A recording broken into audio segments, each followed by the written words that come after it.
Ito naman yung likod. So yung kulang na lang talaga ay pintuan, lababo o kusina, mga bintana, tsaka yung tindahan. Yun na lang yung kulang natin. Bahay namin, patapos na unti-unti.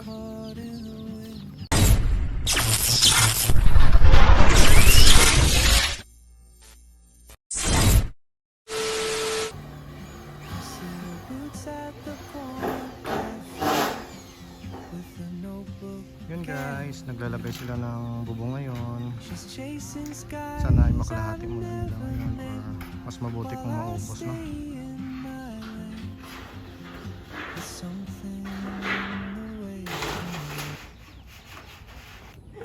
Yun, tapos na yung paglagay niya ng bubong sa kabila. So dito naman sa kabila, no? Dito pala si mama. Nagbisita. Mang. Ang batasan sa nila. Alright guys, so ito na yung update ng ating mini house, simple house. So kasama ko ngayon si Mrs. nagdidilig ng aming halaman. So ito na yun, no, na lagyan na nila ng bubong, kompleto na dito at sa may kabila, kompleto na sa yero. So kahit maggawa sila dito, puro baba na lang yung gagawin nila. Hindi na sila mahirapan yung panday natin. Yung sukat pala ng bahay natin guys ay 5x7, no? So ito na po yung quick update ng ating bahay na pinapagawa. So ngayon ay gumagawa sila ng CR, no? Yan, zoom na lang natin. Yan yung CR natin. At naglagay na rin sila dyan na para sa kusina, hugasan at lutuan. Yun. At unti-unti na may nakikita na tayong forma ng ating bahay, no? So mabilis na lang yan sila makapag dingding. Kasi may bubong na eh, kahit umulan okay lang na tuloy-tuloy yung trabaho nila, no? So yun, at lapitan natin para makita natin ng ano, no, ng maayos.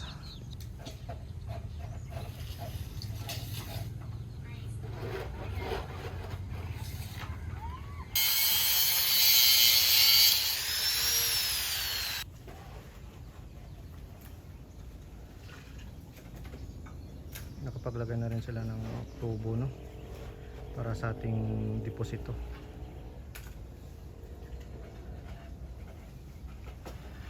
Ang mangyayari kasi dyan, yung gagawin naming lababo at saka lutuan ay parang birha style.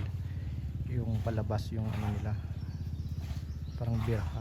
So makikita rin natin yun pag nagawa na. Kawayan lang muna yung hugasan at lutuan natin. Ayan, no, si Mrs. Busy sa ano, kakakuha ng dumi dyan sa harap. So yung harap niya ay gagawin namin tindahan yan dyan, no, sa may corner.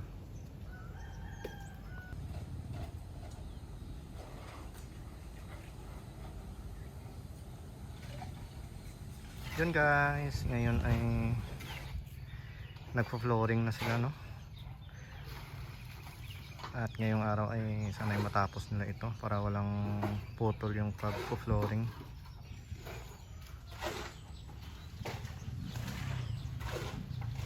So kaya naman siguro kasi 4 naman sila eh.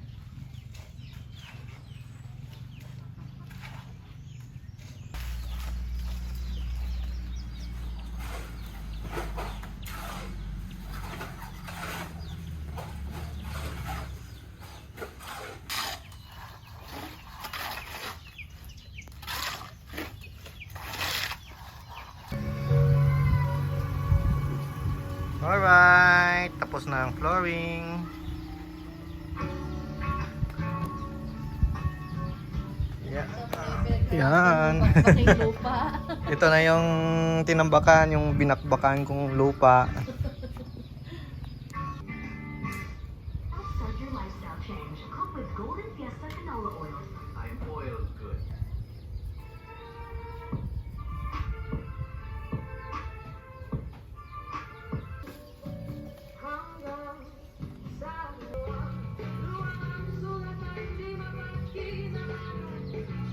Magandang hapon mga kasards. Dito po tayo ngayon sa ating lote. So ito na po yung update ng pinapagawa nating bahay.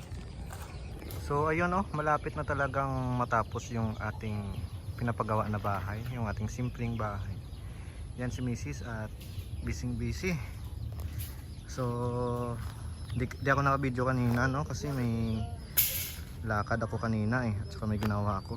So yung nagawa lang namin ngayon, naglagay kami dyan ng mga bato na 3/4. Sayang naman kasi yung sobra na bato doon.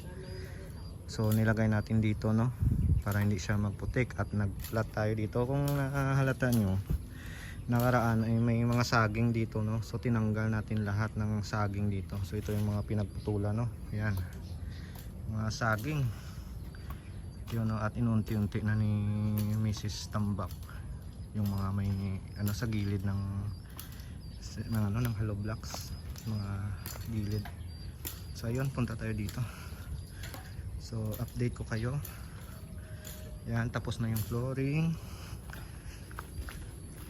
Ito na hollow blocks na rin yung ating pang kusina, yung ating hugasan, lababo at saka lutuan. Ito yung ating CR. Hindi pa nalagyan ng ng bowl, ng basin saka drainage. Siguro bukas nila malalagyan. Yun. At iikot ko kayo dito. Nandito naman yung deposito. So kakatapos lang nila ngayong araw sa paggawa ng deposito natin. Yun, tingnan natin.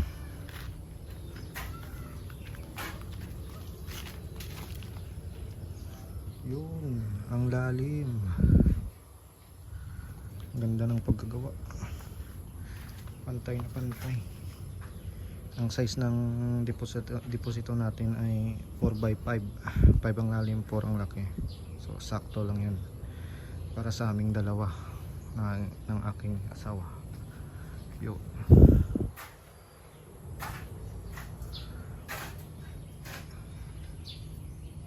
Yan ay nagre-ready kami ng ng hollow blocks. Itong hollow blocks ay tinipo namin lahat. Inipo namin lahat ng sobra, pati yan sa gitna. So 24 pieces na hollow block yung sobra. So ang balak namin gawin ay dito namin siya ilalagay sa may tindahan para kahit papano ay may harang naman na hollow block. So dito banda yung tindahan natin, dito yung balcony. Yun, doon sala, kusina, CR, dyan sa gitna, kwarto sa gilid.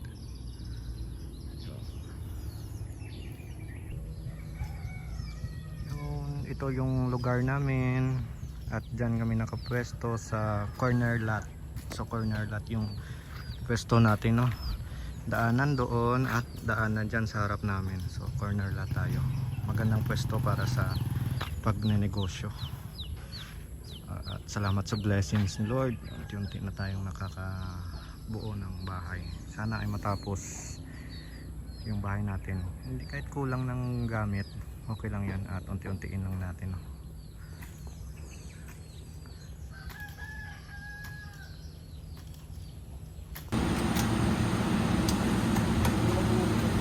Hindi tayo ng door na para sa ito pang main door ng pintuan. Sa kusina so, may mga lock na rin.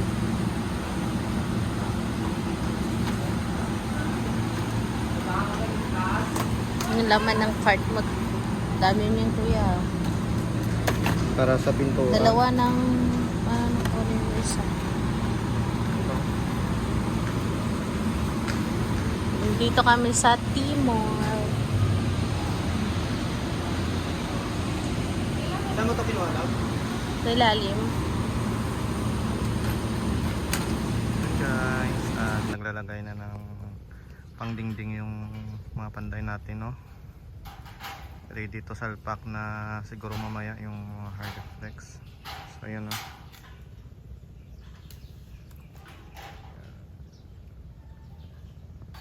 so malapit na. malapit nang matapos, siguro mga next week ay makakalipat na tayo dito. Yun oh, busy busy oh. Be, patingin ang ginagawa mo, love. Kataya ng ano, ampalaya.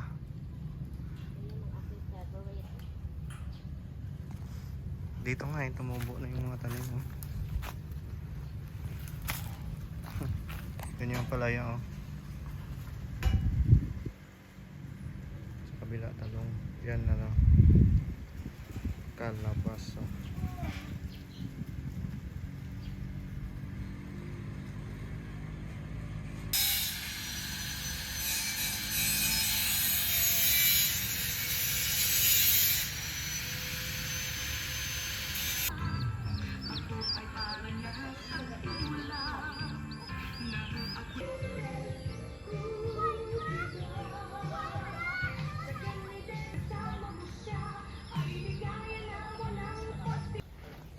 Yun, at madali na lang matapos yung bahay natin no? Kunting kembot na lang at mapalibutan na siya ng hardflex para maging buo na yung bahay natin no? Pero sa tingin ko parang masishort tayo sa ano eh, sa hardflex kasi syempre may limit tayo na budget, so dapat di tayo lumagpas no, dahil may mga ibang gamit pa tayo na ano na bibilihin na gamit sa loob ng bahay.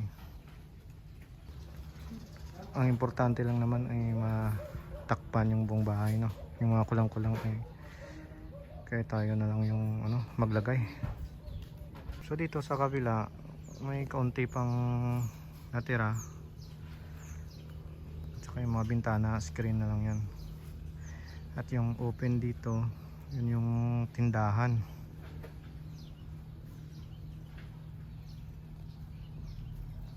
So ito na muna yung update ng ating bahay ngayon na pinapagawa.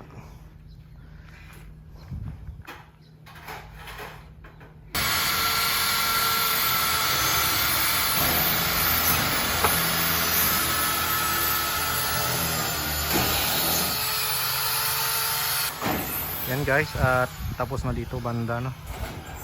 Dito banda sa may gilid sa kaliwa. Tingnan natin yung likod.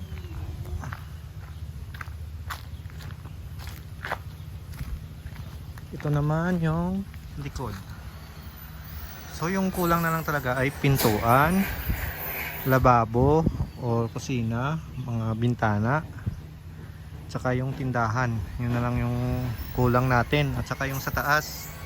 So siguro gawan ko na lang ng kung anong maitatakip natin dyan no? Medyo magastos din sa hardflex to.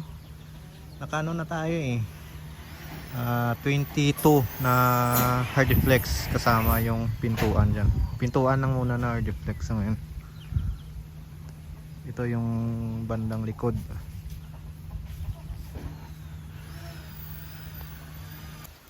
Ito naman yung sa gilid sa may kanan. So doon yung harap, ito yung likod. Ito yung ating lababo, kusina. Yung CR natin tapos na rin eh. Yan o.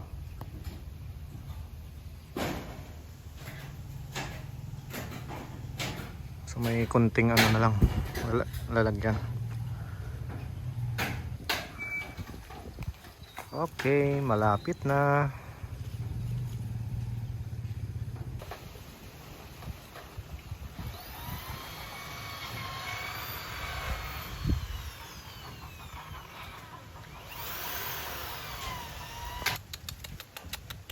Yuri.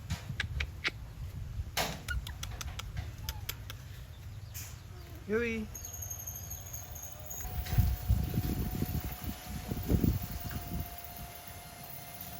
Yuri.